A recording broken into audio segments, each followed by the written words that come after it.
මේ වැඩි විහිටපත් වෙච්ච කෙල්ලන්ගේ ශරීරත් එක්ක වාසය කරනවා ඒ කළු යක්ෂයෙක් කළු කුමාරයෙක් කියලා.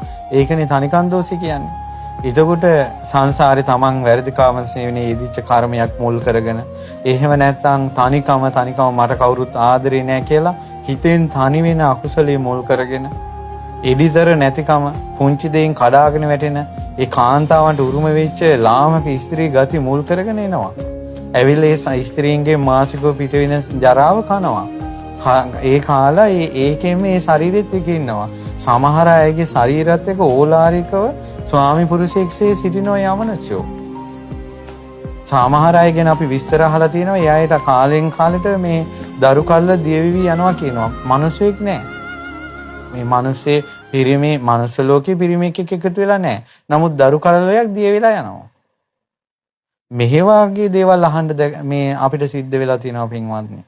ඒ නිසා ඒවා වුණත් තුනුරුවන් සරණේ පිහිටලා ඊළඟට දැන් ওই තනිකන් දෝෂ ඔය වගේ දෝෂ තියෙන අය හොඳට බඹසර රැකලා එහෙම නැත්නම් බැඳලා නම් පතිවෘතාව රැකලා හොඳට වෙන පිරිමි ගැන හිතන්නේ නැතුව යසෝදරා මහරහත් තෙරණියගේ ගුණ කියලා සත්‍යක්‍රියා කරන්න ඕන දවස් 7ක් ඒ උත්තමාවියට මේ පූජාවල් පවත්තලා. යසෝදරා රහත් තෙරණියගේ ආනුභාවය තිබ්බොත් කිට්ටු වෙන්නේ නැහැ. ඒ නිසා දැන් උඩුපිල්ල තියෙනවා අනගාരികാසුපී යසෝදරා ස්තූපේ තියෙනවා යසෝදරා මහරහත් තෙරණියගේ ප්‍රතිමාව තියෙනවා. හොඳට කිරිහාර පළවැල පළතුරු හොඳට පූජා කරලා බුදුගුණ කියලා ඒ අසුපියෙන් අපිට ඉල්ල ගන්න පුළුවන් මේ මෑණිවරුන්ගෙන් සමහරවිට අපි හදපු සත්‍යක්‍රියා තියෙනවා. ඒ සත්‍යක්‍රියාවක් ඒ ගුණ සිහි කරලා මේ බුදුගුණ, ධම්ගුණ, සංඝගුණ, යසෝදරා උත්තමාවේ ගුණ සිහි කරලා මේවා සත්‍යයි ඒ ආනුභාවයෙන් මේ උවදුර නැති වේවා කියලා ඒ ශරීරයෙන් උවදුර අයින් කරගන්න ඕන.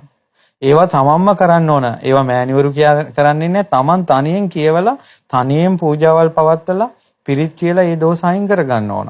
වැඩි වියටපත් වුණාට පස්සේ අර ඉස්සර අම්මලා රකින්නවනේ කෙල්ලෝ තනියෙන් යන්න දෙන්නේ නැහැ.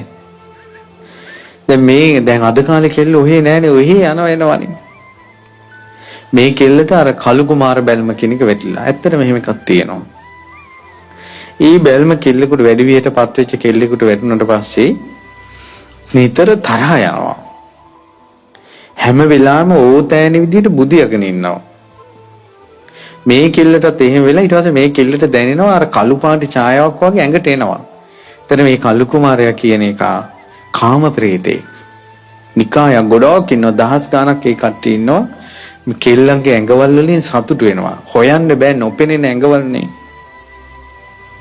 කාම ප්‍රේතෙක්. ඊට පස්සේ එයා ඇඟට ඇවිල්ලා දැන් මෙයාගේ ඇඟත් එක්ක ඉන්නවා. මෙයාට මේක වළක්වා ගන්න බෑ. මෙයා ඊට පස්සේ ඉතිවිසෝ ගාතාව සිහි කරන්න හදනවා කරගන්න බෑ. ඊට පස්සේ මෙයා ෆෝන් එකෙන් රතන සූත්‍රය දාලා අර ඇඟ බර වීගෙන වගෙනකොට දානවා අර රතන සූත්‍රය. දානකොට මොකුත් නැහැ. ඊට පස්සේ මොකද උනේ දවසක් ආයේ එහෙම දා ගන්නත් බැරි වුණා. දැන් ඔන්න ඇඟට බරයි. දැන් ඇඟේ පෙරිලා ඉන්නවා. ඇඟ බරයි. කළුපාට ඡායාවක් වගේ එකක් ඇඟට බර වෙනවා දැක්කා. මේ කෙල්ල ඒ වෙලාවේ හිතෙන් අවංකවම හිතලා ඒ තමයි අපේ බෝධිසත්වයෝ කලින් ජාතක කතාවක් තියෙන උදේ ජාතකය කියලා. ඒ ජාතක කතාවේ තියෙන බෝධිසත්වයෝ යසෝදරාවයි එක ඇඳේ නිදාගෙන ඉන්න අවුරුදු 700 බ්‍රහ්මචාරී. රාග හිතෙන් ඇඟවත් අල්ලන්නේ. බ්‍රහ්මචාරීව මහ බෝධිසත්වයෝ යසෝදරාවයි අවුරුදු 700ක් සසරේ බඹසර රැකපු බව සත්‍යයි මමත් බ්‍රහ්මචාරී ඒක සත්‍යයි ඒ සත්‍යානුභවයෙන් මේ උදුර දුරු වේවා කියලා. ඒ කෙල්ලට දැනිලා පත්තරයක් අර ගිනි කූරක් ගැහුවට පස්සේ කොල කෑල්ලක් පිච්චෙන්නේ ඒ වගේ මුළු ඇඟ ඇතුලේ මොකද්ද පිච්චිලා වීසි වුණා දැනුණා. එදා ඉඳලා අද දක්වාම ඒ ප්‍රශ්නේ නැහැ. තොවිල් කළෙත් නැහැ, දෙහි කැපුවෙත් නැහැ. මොකවත් නැහැ. දැන් ওই ප්‍රශ්නේ ඒ කෙල්ල පිටිට ගත්තා. අරන් අනේ සංඝයා දේශ මහමෙවුනාවෙන් මේ ඇහෙන බණපදවල අපි මේ විදිහට පිටිට ගන්න ඔබ වහන්සේලාට පින් කියලා තමයි මේ ලියුම එවලා තිබේ.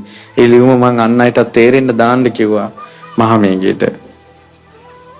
ඇයි සමහර ගෙවල් වල කෙල්ලෝ ඔහේ ඉන්නවනේ ඉස්සර කෙල්ලෙක් වැඩි වියටපත් වුණාට පස්සේ තනියෙන් යවන්නේ නොනගතේ යවන්නේ අඳුර වැටෙනකොට යවන්නේ ගෙයින් ගේකට යවුවත් කොණ්ඩේ ඇණයක් හරි ගහලා යකඩ කැල්ලක් තියලා යවන්නේ කියනවා මාස ගාණක් මේ පරිස්සම් වෙනින් කියලා. දැන් අද කාලේ කෙල්ලෝ කියනවා මේ මොන පරිස්සමක්ද ඔය ඉස්සර සමයන් කියලා. දැන් අද කාලේ දරුවෝ නැති ප්‍රශ්නේ බලන්න. 60%ක් 70%කට දරුවෝ නැති ප්‍රශ්නේ. ඔක්කොම වඳ බෙහෙත් කතාව නෙවෙයි. එකකට ඕක බලපානවා. ඒ ඇඟෙන් කාම සේවනය කරන්න ඒ පෙරේතය පුරුදු වුණාට පස්සේ ඒ බඩේ කලලේ කනවා යා. දරු බීජේ හැදෙන්න දෙන්නේ නැහැ. ඇයි යාට ඒක ඇඟත් එක්ක ඉන්න බැරි නිසා. මම දවසක් ළඟදීන් ඕක මේ කතාවම ධර්ම දේශනාවට කිව්වා.